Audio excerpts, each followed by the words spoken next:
So in 1874, Tom and 3 of his friends staked a mine claim. Before long, Tom decided he wanted out, and so he sold his quarter share in the mine claim for a wheelbarrow. And if Tom had kept his quarter share instead of that wheelbarrow, he'd have had $3.7 million go into his bank account. Maybe the reason Tom sold his share in the mine was because it was so difficult to get to. As we are discovering today.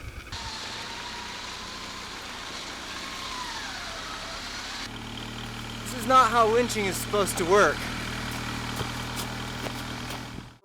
We were driving up to get to this mine, and the going kept getting tougher and tougher.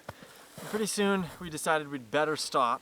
After we stopped and we got out and hiked up the road a little ways, we discovered, oh, these tracks aren't pickup tracks, they're snowcat tracks.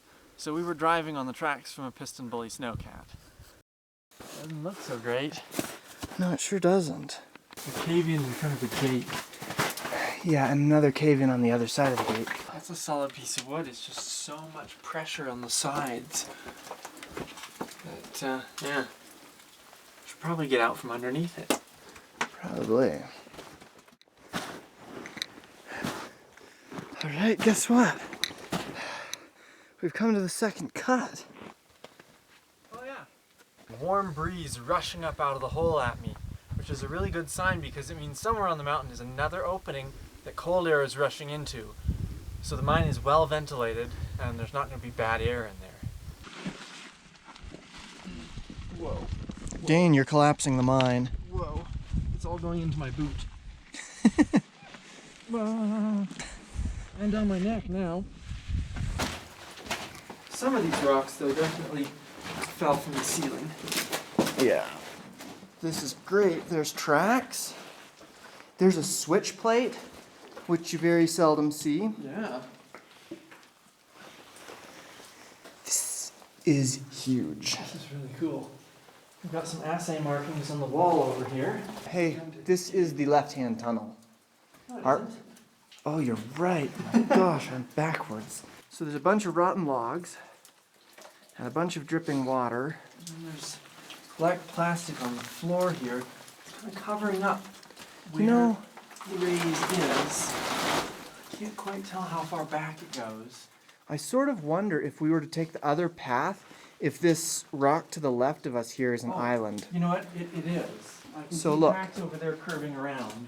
So what we're gonna do, let's go this way. So this here is a pillar, and in the pillar is a raise or manway that goes down to the level below. Actually, that would be probably what's called an ore pass. It goes up a ways. This was the manway to the next level. All this rubble came down through that ore chute. Let's get back on track here. Look at this. They built a crib full of rock ballast to hold something. These are just supporting pillars. Look at that, here's another one. So they hollowed out a big room and then decided they needed to build some supporting pillars inside. I believe these spray paint markings are to indicate where certain assay samples were taken. Like this one here, this piece of tape, AM 1460. So there's somewhere, someone will have a map of this mine, and there will be spots marked all along where they took assay samples. Look, you can see where someone was chipping at it You're right. for assay, and here's a little tag that shows what sample they took. So we've got the rail heading off down here, we've got a section poking into that area, there's more track over here. So, right-hand rule dictates that we don't get to go down that interesting passage. What, this one? Oh my gosh, I've got my right and left mixed up again. This stuff. Some big ore chutes here. Oh, and it goes up. This is not a very high stope, but it's a very wide one. Yeah. This is really interesting. And there's been some rock fall. Good old 66 here has come crashing down, presumably from up there, Sure. and crushed a bunch of timbering. Yeah, that, you can see this, the hole he came out of. Yep. Boom. Same shape as the top.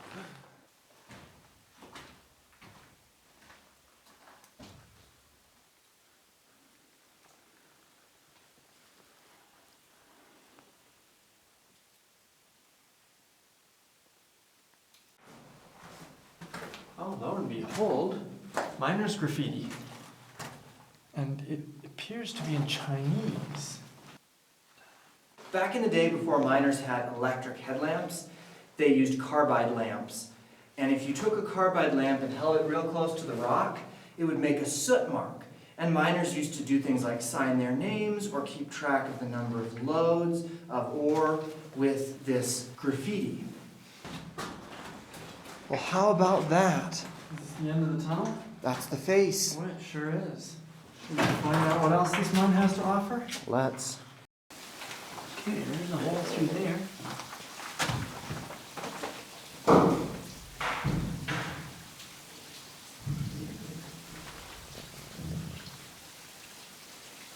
That goes down a long ways. Let's see if we can get this belly of plastic to burst. Oh. I wonder if that's on a platform. If we've got a man weight here, because there's cribbing there. But it's a two-compartment shaft. Yep.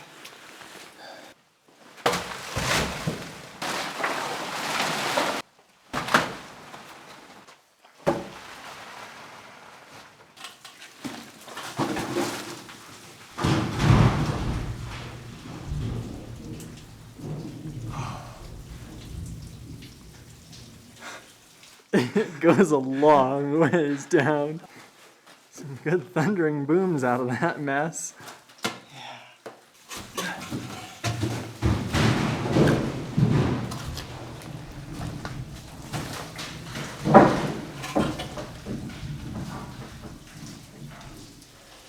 That is deep. That is super deep. That is really deep. I have not been in a mine that has a thundering shaft that big.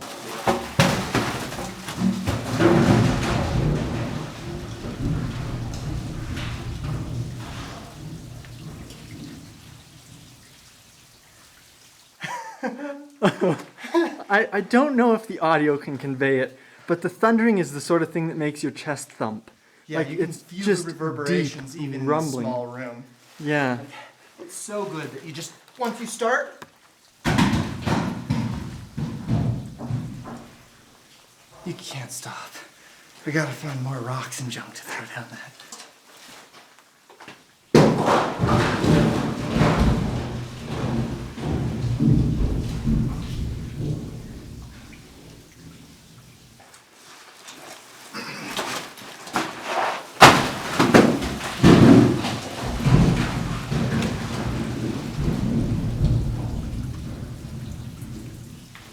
Shall we call that enough crashing and booming for a day, now that it started to spontaneously fall? I think we should. Alrighty.